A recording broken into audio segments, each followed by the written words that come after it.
వి news Telangana news కి స్వాగతం. Bulletin ముందుగా హెడ్లైన్స్ చూద్దాం. రుణమాఫీ మోసంపై రేవంత్ రెడ్డికి BRS working president KTR BRS దమ్మున్న సవాల్. సీతారామ లిఫ్ట్ ఇరిగేషన్ ప్రాజెక్టు ప్రారంభోత్సవంలో ముఖ్యమంత్రి రేవంత్ రెడ్డి.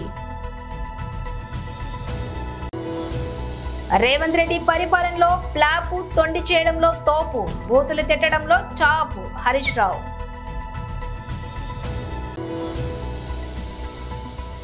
మమతా బెనర్జీ బాధితురాలికి న్యాయం చేయకపోగా నేరస్తులను కాపాడే ప్రయత్నం చేస్తోంది.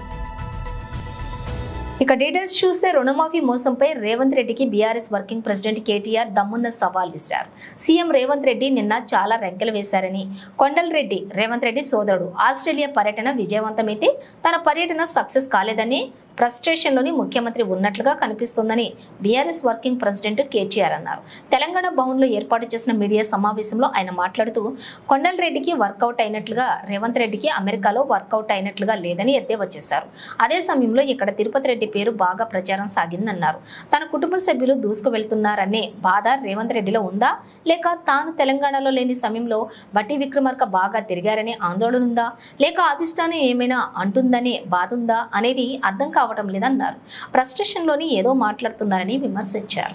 నిజంగానే నువ్వు చెప్పిన మాటల్లో ఒక్క 1% నిజం ఉన్నా నీ నియోజకవర్గానికే పోదాం రా. సెక్యూరిటీ లేకుండా, భద్రత లేకుండా రా. మీడియాని తీసుకొని పోదాం. మీడియాని తీసుకొని మంచిగా లైవ్ టెలికాస్ట్ కిట్లను తీసుకొని పోదాం. నీ కాన్స్టిట్యున్సీకి పోదాం. ఊరు కూడా నీ ఇష్టం, మండలి నీ ఇష్టం, ఊరు నీ ఇష్టం. రైతు వేదికలు కట్టిండు కేసీఆర్, మంచిగా రైతులను కూర్చోబెట్టు. ఒక్క రైతు వేదికలో నన్న రైతులు కనుక 100% రుణమాఫీ అయిందంటే నేను అక్కడే నా రాజీనామా పత్రం స్పీకర్ గారికి పంపిస్తా. రాజకీయం వదిలేసి శాశ్వతంగా ఇంట్లో కూర్చుంటా. ఒక్క ఊర్లో, ఏదన్నా ఒక్క ఊర్లో చెప్పిస్తావా? నువ్వు చెప్పిన దానిలో వాస్తవం ఉందా? నువ్వు చెప్పిన లెక్క ప్రకారం రైతులు రుణమాఫీ జరిగిన విషయం వాస్తవమే అయితే కొడంగల్లో ఏ ఊరో నువ్వే డిసైడ్ చేయి, పోదాం. కేవలం కొడంగలే కాదు, మేము వదిలిపెడతా అనుకుంటున్నామేమో. మా నాయకులందరికీ నేను ఈరోజు పిలిపిస్తా ఉన్నా ఈ పత్రికా సమావేశం ద్వారా. రాష్ట్రంలోని ప్రతి నియోజకవర్గంలో మేము చాలా ఊర్లు తిరుగుతాం ఇప్పటి నుంచి. ఈ పచ్చి మోసం ఏదైతుందో దీన్ని ఎండగట్టడానికి బీఆర్ఎస్ పార్టీ నాయకత్వం. మొన్న మా తమ్ముడు వివేక్ గారు ఎట్లా కుత్బుల్లాపూర్ రూరల్ మండల్లో ఎంతమంది ఉంటే ఎంతమందికి అయిందో మొన్న వచ్చి ఇక్కడ ప్రెస్ మీట్ పెట్టి మరీ లెక్క చెప్పినాడు. రుణమాఫీ విషయంలో 1000 మంది ఉంటే కేవలం 100 మందికి ఇచ్చి మేము మొత్తం కంప్లీట్ చేసినామని పోజులు కొడితే ప్రధాన ప్రతిపక్షంగా మా బాధ్యత మీ వాదనలోని డొల్లతనాన్ని ఎండగట్టడం. ముఖ్యమంత్రికి నిజంగా దమ్ముంటే ఆయన నా సవాల్ స్వీకరించాలి. Let him accept this challenge. Kodangal పోదాం, లేదా నీ ఇష్టం ఉమ్మడి పాలమూరు ఏ కాన్స్టిట్యున్సీకైనా పోదాం, నీ ఇష్టం. సొంత ఊరు కొండారెడ్డిపల్లికైనా పోదాం. ఆ ఊళ్ళో అయినా 100% రుణమాఫీ అయిందా నువ్వు రుజువు చేయి. అక్కడ ఉన్న రైతులందరినీ కూర్చోబెడదాం. మీడియా సెక్యూరిటీ వద్దు, ఆఫీసర్లు, చీఫ్ సెక్రటరీలు, భయపెట్టేటోళ్ళు, బ్యాంకర్లు ఎవరొద్దు. మీడియా నువ్వురా, నేను వస్తా మా పార్టీ నుంచి రైతులతో చెప్పిస్తే అక్కడనే మీడియాకి నా రాజీనామా ఇచ్చి రాజకీయ సన్యాసం. మళ్ళీ మీరు నా ఇంటర్వ్యూ కూడా మళ్ళీసారి ఇవ్వాల్సిన అవసరం ఉండదు, మీకు కూడా బాధ ఉండదు. అట్లా అక్కడే వదిలేసి వచ్చేస్తా. సీతారామ లిఫ్ట్ ఇరిగేషన్ ప్రాజెక్టు ప్రారంభోత్సవంలో ముఖ్యమంత్రి రేవంత్ రెడ్డి. మీకందరికీ మనస్ఫూర్తిగా అభినందనలు తెలియజేస్తున్నా. మీడియా మిత్రులారా, వివరాలు మా పెద్దలు ఉత్తమ్ కుమార్ రెడ్డి గారు ప్రాజెక్టుకు సంబంధించి సాగునీటి పారుదల శాఖలో జరుగుతున్న అంశాలను వారు వివరించడం జరిగింది. తుమ్మల నాగేశ్వరరావు గారు దుమ్ముగూడెం రాజీవ్ సాగర్గా, ఇందిరాసాగర్గా ఏ విధంగా మారింది, రాజీవ్ సాగర్ మళ్ళీ ప్రాజెక్టుల రీడిజైన్ పేరు మీద సీతారామ సాగర్గా ఏ విధంగా మారిందో, అంచనాలు ఏ విధంగా పెరిగినాయో వారు వివరిస్తే, మిత్రుడు పొంగులేటి శ్రీనివాసరెడ్డి గారు ఎన్నిచ్చినా ఇంకా మా ఖమ్మం జిల్లాకు కావాల్సిందే, నీళ్లతో పాటు నిధులు కూడా వరదలై పారాలి అని వారు కూడా చాలా విషయాలు ప్రస్తావించడం జరిగింది. ఒక రకంగా నాకు చాలా సంతోషం. రెండవ రకంగా ఒత్తిడి. ఎందుకు అంటే ఖమ్మం ఉమ్మడి జిల్లాకే ఇన్ని నిధులు ఇస్తే మిగతా 9 జిల్లాల నుంచి వచ్చే ఒత్తిడి గురించి నేను మీకు ప్రత్యేకంగా చెప్పాల్సిన అవసరం లేదు. మరీ ముఖ్యంగా ఫ్లోరైడ్ ప్రాంతము ఉత్తమ్ కుమార్ రెడ్డి సొంత జిల్లా నల్గొండ జిల్లాలో చాలా ప్రాజెక్టులు అసంపూర్తిగా ఉన్నాయి. అదేవిధంగా అత్యంత వెనుకబడిన జిల్లా వలసల జిల్లా నా సొంత జిల్లా పాలమూరు జిల్లాలో ప్రాజెక్టులు పడికేసి ప్రజలు ఈ రోజుకు వలసలు పోవడానికి గత ప్రభుత్వమే కారణమైంది. ఏ ఒత్తిడి ఎట్లున్నా ఎవరి ఆలోచనలు ఏ విధంగా ఉన్నా తప్పకుండా ఖమ్మం జిల్లాకు అత్యంత ప్రాధాన్యత ఇచ్చి ఈ ప్రభుత్వం ప్రాజెక్టులను పూర్తి చేయాలన్న ఆలోచనతోటి ముందుకు వచ్చింది. పెద్దలు కూనంనేని సాంబశివరావు గారు భద్రాద్రి కొత్తగూడెం ప్రాంతానికి రావాల్సిన నీళ్ళ గురించి, అదేవిధంగా ఆదినారాయణ ఆయన నియోజకవర్గం ఇల్లందు ప్రాంతంలో కట్టాల్సిన ప్రాజెక్టుల గురించి, శ్రీనివాస్ రెడ్డి గారు వరంగల్ ఇన్ఛార్జ్ కాబట్టి డోర్నకల్కు కూడా తీసుకెళ్లాల్సిన నీళ్ళ గురించి, అదేవిధంగా మున్నేరు వాగు నుంచి తీసుకురావాల్సిన నీళ్ళ అంశాలు వీటన్నిటిని ప్రస్తావించడం జరిగింది.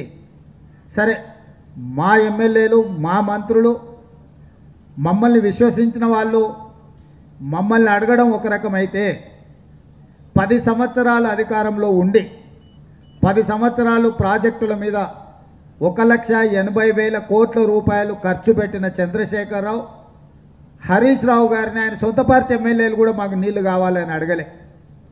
నేను అమెరికా నుంచి నిన్న దిగినెంబడే మన వాళ్ళు చెప్తున్నారు, రేగా కాంతారావు గారు ధర్నాలు చేస్తున్నారు, ఇల్లందు హరిప్రియ నాయక్ గారు దీక్ష చేస్తా అంటున్నారు నీళ్లు కావాలని.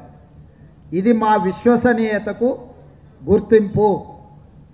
10 సంవత్సరాలు చంద్రశేఖరరావు ముఖ్యమంత్రిగా, హరీష్ రావు 5 సంవత్సరాలు సాగునీటి పారుదల శాఖ మంత్రిగా, చంద్రశేఖరరావు గారు మరొక 5 సంవత్సరాలు సాగునీటి పారుదల శాఖ మంత్రిగా ఉన్నా ఈ ఎమ్మెల్యేలు ఏ రోజు కూడా మా నియోజకవర్గానికి నీళ్లు కావాలి అని అడగలేదు.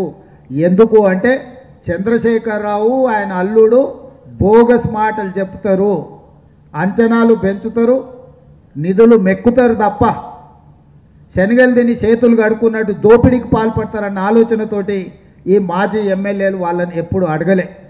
ఎందుకంటే వాళ్ళని అడిగినా చెయ్యరు. వాళ్ళ ఆలోచన ఎంతసేపు ఉన్న నీళ్లు కాదు నిధుల మీదనే.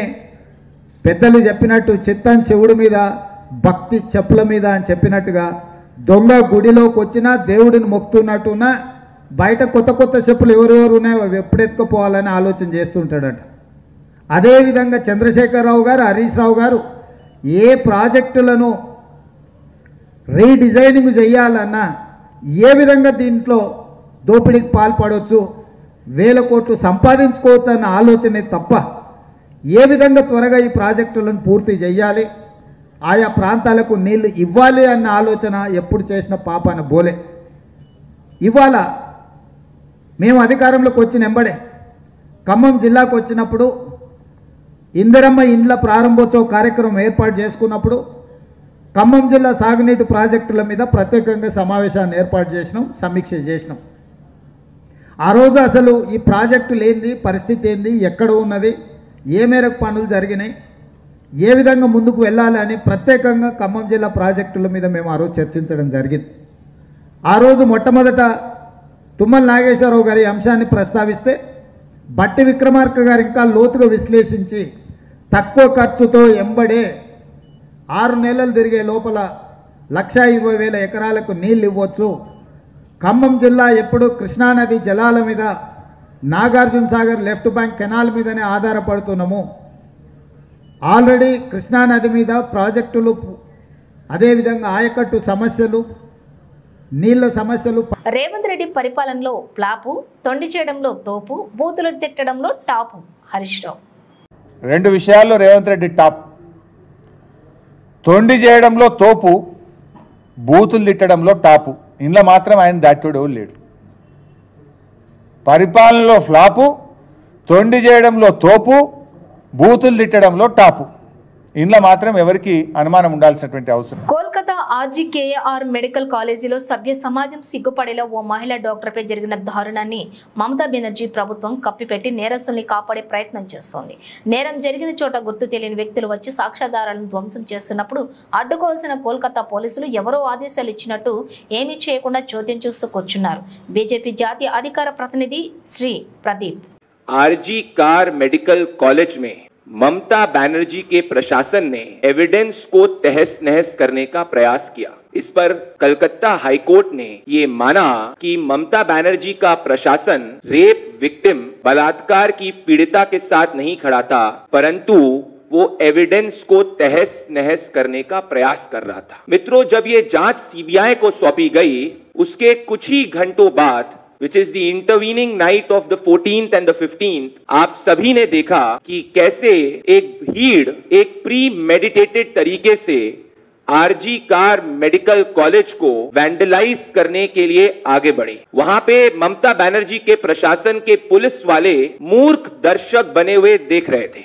They were standing there as lame ducks as a group of vandalized men ensured that the RG car medical college is completely vandalized. కోల్కతాలో పీజీ వైద్య విద్యార్థినిపై జరిగిన అఘాయిత్యంను ఖండిస్తూ కొత్తపేటలోని ఓజోన్ ఆసుపత్రి ముందు డాక్టర్స్ నిరసన వ్యక్తం చేశారు. ఓపీ సేవలను నిలిపివేసి ఆసుపత్రి గేటు ముందు బైఠాయించి ధర్నా చేశారు. ఈ సందర్భంగా డాక్టర్లు మాట్లాడుతూ ఈ ఘటనపై ప్రభుత్వం కఠిన చర్యలు తీసుకోవాలన్నారు. డాక్టర్స్ పై జరిగే దాడులను అరికట్టేందుకు ప్రభుత్వాలు ప్రత్యేక చట్టాలను తీసుకురావాలన్నారు. నిందితులను కఠినంగా శిక్షించి ఆ కుటుంబానికి న్యాయం చేయాలని డిమాండ్ చేశారు. కరోనా కష్టకాలంలో డాక్టర్స్ తమ ప్రాణాలను కూడా లెక్క చేయకుండా ఏ స్థాయిలో పనిచేశారో గుర్తు చేసుకోవాలని అన్నారు. వైద్యులు లేని సమాజాన్ని ఒక్కసారి గుర్తు చేసుకోవాలన్నారు. మైనంపల్లి హనుమంతరావు ఫ్రస్ట్రేషన్లు ఉన్నాడు కావచ్చు, ఎలక్షన్స్ ఓడిపోయిండని. ఎన్నిక ఓడిపోయిండు, ఆయనకి ఏదైనా పదవి కావాలంటే అడగొచ్చు. ముందే అక్కడ ఏమైపోయిందంటే ఇప్పుడు ఎంపీ టికెట్ల కోసం కుటుంబాల రేసులు ఉన్నాయి. బట్టి విక్రమార్క గారు సతీమణి, బట్టి విక్రమార్క గారి సోదరులు, పొంగులేటి శ్రీనివాసరెడ్డి గారి తమ్ముడు, ముఖ్యమంత్రి గారి తమ్ముడు, జానారెడ్డి గారి పెద్ద కొడుకు. ఇది అయ్యేసరికి ఇప్పుడు మైనంపల్లి హనుమంతరావు వెనుకబడుతున్నా కావచ్చు అని ఆయన ప్రెస్ మీట్లు. పోనీ ప్రెస్ మీట్ పెడితే ఇట్లాంటి కేడీల గురించి ఇవేమన్నా మాట్లాడతారా అంటే అది కాదు. హరీష్ రావు గారిని తిడితే న్యూస్లోకి వస్తాం, కేటీఆర్ గారిని తిడితే న్యూస్లోకి వస్తాం. కేటీఆర్ గారికి కేవలం ఇంగ్లీషే వచ్చంట, సబ్జెక్ట్ రాదంట. మైనంపల్లి హనుమంతరావు ఎంత కన్ఫ్యూజ్డ్ మనిషి అంటే ఒకసారి ఆయన ఎన్నికల అఫిడవిట్ లో బీబీఏ డిగ్రీ అని పెడతాడు, ఇంకోసారి మళ్ళా ఇంటర్మీడియట్ అని పెడతాడు. అరే పోనీ డిగ్రీయా ఇంటర్మీడియటా అని అడిగితే ఎందుకు వచ్చిన పంచాయతీ అని ఈసారి ఎన్నికల అఫిడవిట్ లో ఏ డిగ్రీ పెట్టలేదు, ఇంటర్మీడియట్ పెట్టలేదు, డిగ్రీ పెట్టలేదు. ఇంతకు ఏం చదువుకున్నాడో తెలియదు. గట్లాంటి వ్యక్తి కేటీఆర్ గారి చదువు గురించి మాట్లాడొచ్చునా? వాళ్ళ కొడుకు డాక్టర్ అనుకుంటా, ఒరిజినల్ డాక్టరో ఏం డాక్టరో మాకు తెలియదు. ట్రీట్మెంట్ ఇవ్వాలి మైనంపల్లి హనుమంతరావు అనే వ్యక్తికి, అవసరం. ఎందుకు అంటే అదే భాష మేము మాట్లాడవచ్చు. రేవంత్ రెడ్డి మాట్లాడే భాష అది మాట్లాడినందుకే ఏమైంది? బాల్క సుమన్ గారు సమాధానం చెప్పగానే కథం కేసు. గింత పిరికి వల్ల గారి హరీష్ రావు గారి స్థాయే కాదు. మాట్లాడకపోయినా మాట్లాడి ఆ జీవన్ రెడ్డి గారు, ఈ మైనంపల్లి హనుమంతరావు గారు అంటే ఎక్కడ వెనుకబడిపోతుర్రో, ఏమన్నా ఎమ్మెల్సీలు కావాలనో, ఏమన్నా నామినేటెడ్ పదవులు కావాలనో, ఏమన్నా మంత్రి పదవులు కావాలనో దానికోసం వార్తల్లో ఉండాలి, రేవంత్ రెడ్డి గారి దృష్టిలో ఉండాలనే ఇవాళ ఈ స్టంటులు చేస్తున్నారు. మేము మైనంపల్లి హనుమంతరావుకు వార్నింగ్ ఇస్తున్నాం. నీకు దమ్ముంటే ఒక్కొనివి తిరుగు, ఒక్కొనివి పో. ఎవరి మీద దాడి చేస్తావో, ఎవరి మీద మాట్లాడతావో, ఎవరి మీద సవాళ్ళు ఇస్తున్నావో ఒక్కొని మీద పో. కిరాయి గుండాలో ఎందుకు తెలుసా? హరీష్ రావు గారు, కేటీఆర్ గారు నీ భాష అస్సలు మాట్లాడరు, నీకు స్పందించరు. నువ్వు పొరుగు దండాలు వేసినా, తల కిందికేసి కాళ్ళు పైనకి వేసుకున్నా కూడా నిన్ను వాల్యూ ఇయ్యరు వాళ్ళు, నీ మీద స్పందించరు. ఎందుకు టైం వేస్ట్ చేస్తున్నావు? మీడియా టైం వేస్ట్, అందరి టైం వేస్ట్. నువ్వు నిజంగా ఏమన్నా కావాలి, నీకు ఏమైనా పదవులు కావాలంటే పో, రేవంత్ రెడ్డి కాలు మొక్కుతావో, సోనియా గాంధీ గారు కాలు మొక్కుతావో, రాహుల్ గాంధీ గారు కాలు మొక్కుతావో అట్లా తెచ్చుకో పదవులు. ఉట్టిగానే అరిసి, ఉట్టిగానే బూతులు మాట్లాడి మళ్ళా తర్వాత మేమేమన్నా మాట్లాడితే రిటర్న్లో మేమేమన్నా. జల్సాలకు అలవాటు పడి బైక్ దొంగతనాలకు పాల్పడుతున్న ఒకే కుటుంబానికి చెందిన వ్యక్తులను అరెస్టు చేసిన ఓయూ పోలీసులు. అబ్దుల్ సమద్, సాహేరా భార్యాభర్తలు తన కొడుకుతో కలిసి బైక్ దొంగతనాలకు పాల్పడుతూ బైక్లను జల్సా చేస్తున్నారు. ఈస్ట్ జోన్ ఏసీపీ జగన్ ఆధ్వర్యంలో సీసీ కెమెరాల ఆధారంగా అబ్దుల్ సమద్, రాము, రాజేష్లను అరెస్ట్ చేసి వారి వద్ద నుంచి 11 బైక్లను స్వాధీనం చేసుకున్నామన్నారు.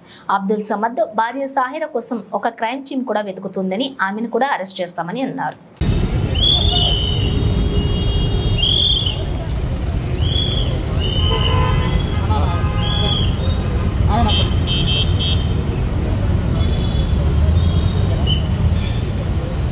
We want justice! ఆలోచన విధానం మారాలి. సో మనతోటి మార్పు అనేది మొదలవుతుంది. తర్వాత ముఖ్యంగా అమ్మాయిలతోటి. సో అందుకనే పిల్లల్ని బాయ్స్ గర్ల్స్ ఫ్రెండ్షిప్ చేయొద్దు అని చెప్తారు. అది తప్పు. ఫ్రెండ్షిప్ చేయాలి. వాళ్ళకి లిమిటేషన్స్ చెప్పాలి. ఎంత జాగ్రత్తగా చూసుకోవాలి. అమ్మాయి అయినా, సిస్టర్ అయినా, మదర్ అయినా, తోటి ఎంప్లాయీస్ ఎవరైనా కూడా. సో అది మనం చిన్నప్పటి ఈ వాల్యూస్ వాళ్ళకి నేర్పాలి. చిన్నప్పుడు ఈ వాల్యూస్ లేకుండా మంచి ఏంటి చెడు ఏంటో చెప్పకుండా వాళ్ళను పెంచి వాళ్ళని అసలు పట్టించుకోకుండా చేస్తే వాళ్ళంతా ఆల్కహాల్, డ్రగ్స్ అన్నిటికీ అలవాటు పడి ఒక్కొక్కరు ఎంత బ్రూటల్గా, ఎంత రాక్షసత్వంగా బిహేవ్ చేస్తున్నారో మనం అందరం చూస్తున్నాం ఈరోజు ఈ సమాజంలో. సో ఇవన్నీ మారాలి అంటే ఫస్ట్ మార్పు అనేది మనతోనే మొదలు కావాలి. దీంతోపాటు గవర్నమెంట్ కూడా చాలా కఠినమైన శిక్షలు అమలు చేయడానికి వాళ్ళ ప్రయత్నం వాళ్ళు చేయాలి. సో ఈరోజు మేము ఓజోన్ హాస్పిటల్ తరఫున so chief minister of Bengal and prime minister of India కూడా అండ్ లెటర్స్ రాస్తున్నాము. సో మేము మా అప్పీల్ వాళ్ళకి చేస్తున్నాము. సో ఇలాంటిది ఇంకొకసారి జరిగితే చాలా భయంకరంగా ఉంటుందనే విషయం అనేది ఎంత భయంకరంగా ఉంటుందో ఈ శిక్షల ద్వారా వాళ్ళకి వీళ్ళంత తొందరగా వాళ్ళకి శిక్ష పడేటట్టుగా చేసి ఇంకొకరు ఎవరైనా చేయాలంటే కూడా భయపడేటట్టుగా శిక్షించాలని మేమందరం కోరుకుంటున్నాం. భయం వేసేది ఏంటంటే కుక్కలైనా ఎట్టబడతాయని భయం వేసేది. ఇలాంటిది వర్క్ ప్లేస్లో చాలా చాలా సేఫ్గా ఫీల్ అయ్యే వాళ్ళం. అలాంటిది ఇది అవ్వడం అనేది అసలు అది ఎట్లా చెప్పాలో కూడా తెలియట్లేదు. ఇంత హార్ట్నెస్ లైఫ్కి అంటే వాల్యూ ఏం లేదు. అక్కడ ఎవరో దేశాల్లో ఏదో అవుతుందని అందరూ కమెంట్ చేస్తారు. కానీ ఇంత హార్ట్నెస్ ఇట్లా డాక్టర్ కాదు, ఒక మనిషి ఫీమేల్ కాదు, ఒక మనిషికి ఇట్లా అవ్వడం అనేది అది అసలు. మైనంపల్లి ఒక జోకర్ కిరాయి గుండాలతో రోడ్ల మీద ఇష్టం వచ్చినట్లు తిరుగుతూ అందరి మీద దాడి చేస్తున్నారు.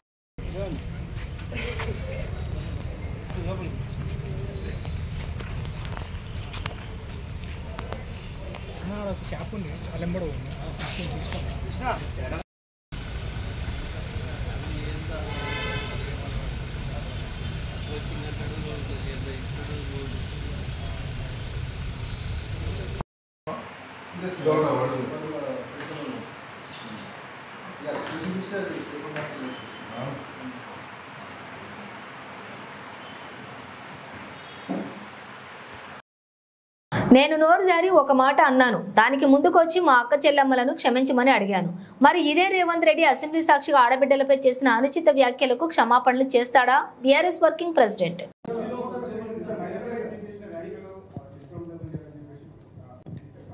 నేను యథాలాపంగా నిన్న మాట్లాడుతూ ఒక మాట అన్నాను.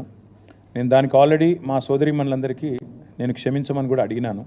కాబట్టి నేను ముందుకు వచ్చి ఆ మాట చెప్పినాను. నేను మరి రేవంత్ రెడ్డి గారిని అడుగుతాను, మీరు మాట్లాడిన పనికిమాల మాట మన సబితక్క గురించి కానీ, సునీతక్క గురించి కానీ, కోవ లక్ష్మక్క గురించి కానీ మీకు ఆ ఇంగితం కానీ సంస్కారం కానీ ఉందా?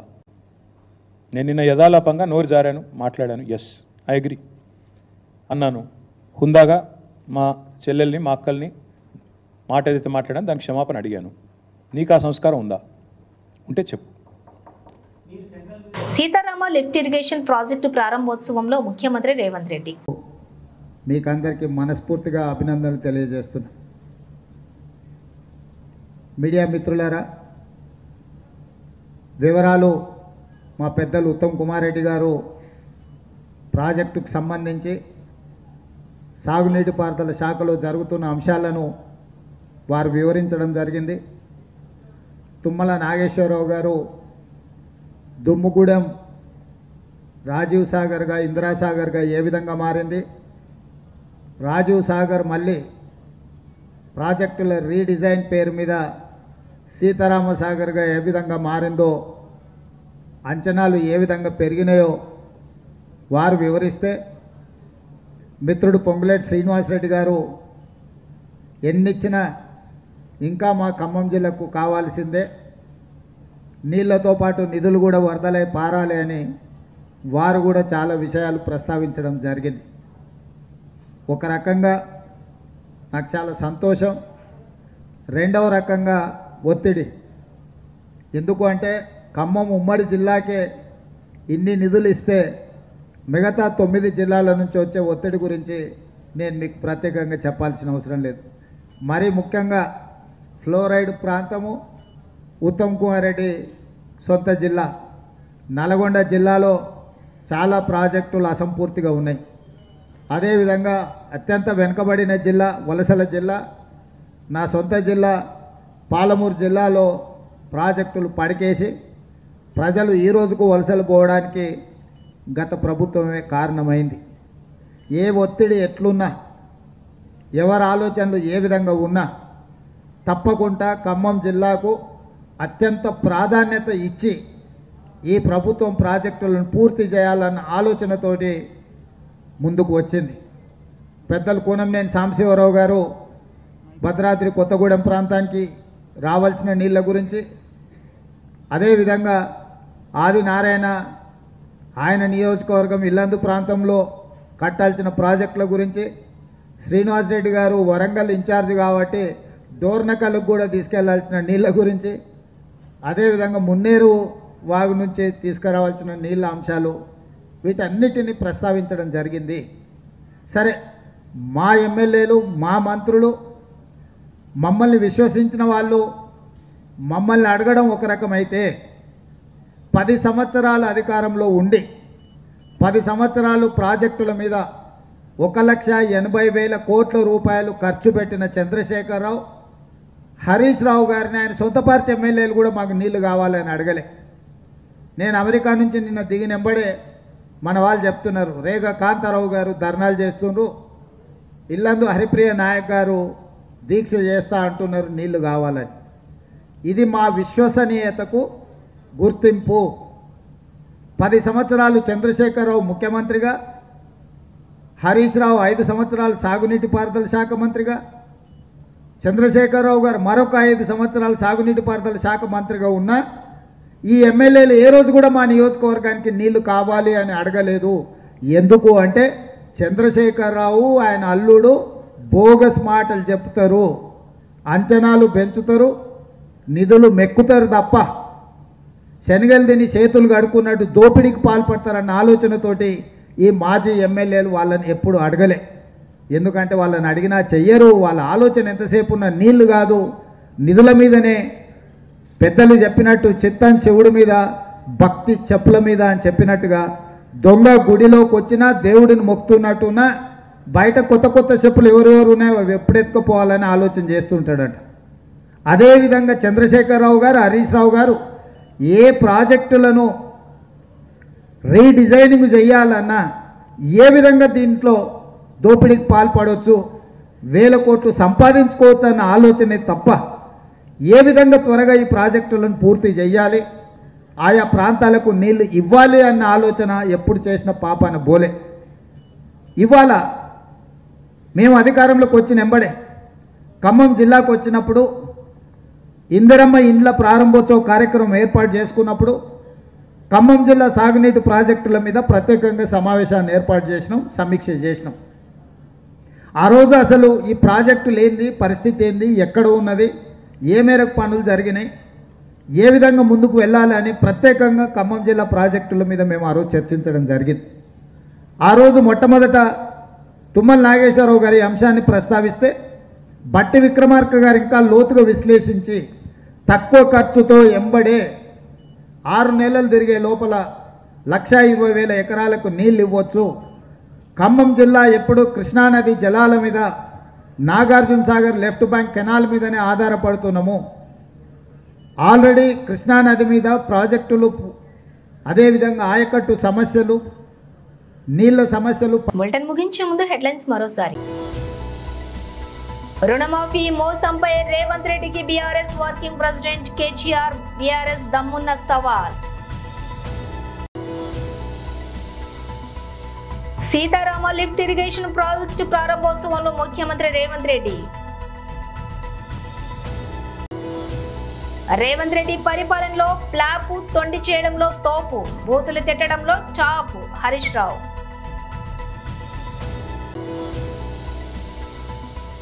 మమతా బెనర్జీ బాధితురాలికి న్యాయం చేయకపోగా నేరస్తులను కాపాడే ప్రయత్నం చేస్తోంది.